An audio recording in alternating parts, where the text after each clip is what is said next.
Hi, this video is intended to help people who have sleep problems, irregular sleep and insomnia, and it's just generally about that sort of thing. I'm not a doctor, so this is just my, I'd like to think, slightly informed opinion. I'm also very good at sleeping myself. I've never had a problem with that.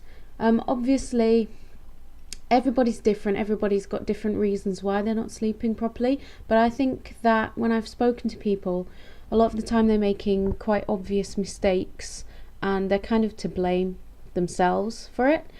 I know that's a bit of a rash thing to say. Obviously if your neighbours are keeping you awake during the night, or if you've got, you've just suffered a bereavement or some kind of condition, then it's not your fault. But a lot of people, they have bad habits and it just, their body is confused and doesn't know when it's supposed to be sleeping. So I've got a few tips for that. So did you know that when we're born, obviously you probably do know, we don't naturally sleep at night time, and we train ourselves to sleep at night time, and the same is true of a lot of animals. So what you really need to do is have a set bedtime. A lot of people I know that have insomnia tend to just stay up and get out of bed, and stay up and stay up and stay up and stay up with the hope they'll be so tired they sleep, and so their sleeping becomes ad hoc. What you need to do is set an alarm for your bedtime, or maybe half an hour before your bedtime, half an hour to an hour before, so you can start winding down. And so having a regular bedtime, and you need to have a regular getting up time. If you don't have a job, you still need to set your alarm and have a regular getting up time, and this will help your body to become accustomed to going to sleep at that time, waking up at that time. Now then, did you know that when you're asleep there are 4 different levels to sleep, and that you should really fall asleep quite quickly after going to bed? And then when you dream, it's in the first phase of sleep. So you'll go down, up, dream, down, up, dream, down, not so far, up, dream, like that, during the night. So even people who think that they don't dream, you do dream. And probably because you're not getting enough sleep, then you're just mainly getting that deep sleep, because that's what your body needs. So when you're going to bed, you need to try and go have sleep in periods of an hour and a half, multiples of an hour and a half. So I'm not suggesting sleeping for an hour and a half. So far as waking up fresh, then you will need to sleep in periods of roughly that time, so that you're not setting your alarm to go off at the time when you're in a deep sleep, and then you won't want to get out of bed, and you'll get up grumpy, you'll be groggy all day. Well, you'll be at least groggy at first. If you can set your alarm for a time when you're naturally going to be in the level 1 of sleep, then it'll be a lot easier to wake up, get out of bed, spring in your step, and you might even remember your last dream. If you've got problems remembering your dreams, then set it like that in periods of an hour and a half.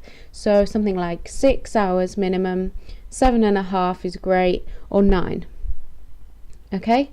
You might want to round that up to allow for falling asleep, or a little bit of a lie-in, something like that. Everyone's a bit different anyway, but that's roughly what you need to do. Right, also you need to have quite a restful bedroom. You need to make sure that it's a pleasant area that you feel comfortable in. You need to obviously have a comfortable bed to suit your needs, and remember to keep changing your sheets, because I just saw this thing on television that said that a lot of people only change them like 3 times a year or something ridiculous. Okay, so you need to change your sheets minimum once a week. fresh bedding is wonderful. The smell is great. You might even want to put perfume on your bed. Or guys, I don't know what guys would do after shave. I don't know. Whatever you like the smell of. Some people find lavender useful. You might think it smells like old ladies. Anyway, you need to make sure, like I was saying, the restful bed. I also think, right, that this is just an add-on. The bed is better situated between the window and the door, so it's got that energy coming from the window through the door. If you're off to the side somewhere in a corner, there's the stagnant energy, and it can give you really, like, either unrestful sleep or nightmares or something. That's me. Maybe you're not so sensitive, maybe you don't need that. That's up to you. Yeah, don't have your phone right by your bed. Okay, don't go on the internet or your mobile phone before you're going to bed. And if you're very sensitive, don't watch TV before bed, like half an hour or something like that. Don't drink caffeine drinks. But what's more important than not drinking caffeine drinks near bedtime or big meals is too much sugar. If you have too much sugar during the day, that's when you're lying in bed and your brain's going woo, woo, woo, woo, like that. You want to sleep, but your brain is just wide awake. It's caffeine or it's sugar, probably both. If you don't think you're having sugary drinks or, sugary snacks, possibly you're having too much carbohydrate, which will make sugar. Anyway, what else have we got? The temperature in the bedroom needs to be cool. A cool pillow. Don't sleep next to a radiator. If you've got a radiator and you're sensitive, turn it off. Or have the window open slightly. Being slightly cold will help you sleep. Probably not a problem at this time of year. Maybe more of a problem in the summer. Let me think. So, done the electrical. Right. Yes, I think I've pretty much covered most things. If you're lying in bed and your mind is racing, you have to stay in bed and close your eyes and stop trying to think, oh, I've got to go to sleep, and turning over and I've got to sleep. Makes it worse. Okay, try to relax your body and try to block any thoughts. Okay, so you're starting to have an annoying thought, blank. Having an annoying blank. Black card rimmer, blank. No thoughts. Okay, if you're finding that a problem because you cannot you can't make your mind go blank, try this.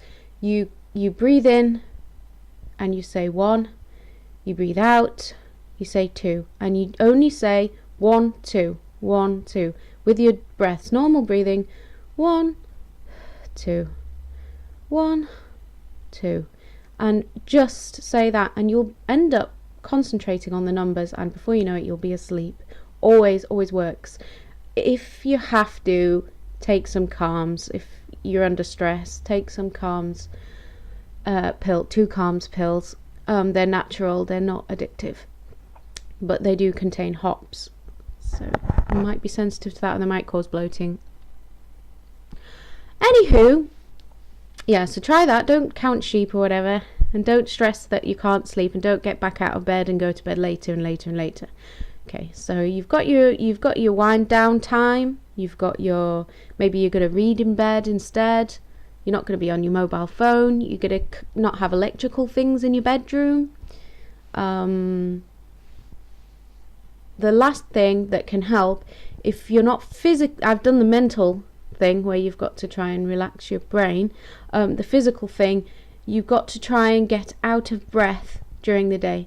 Get out of breath.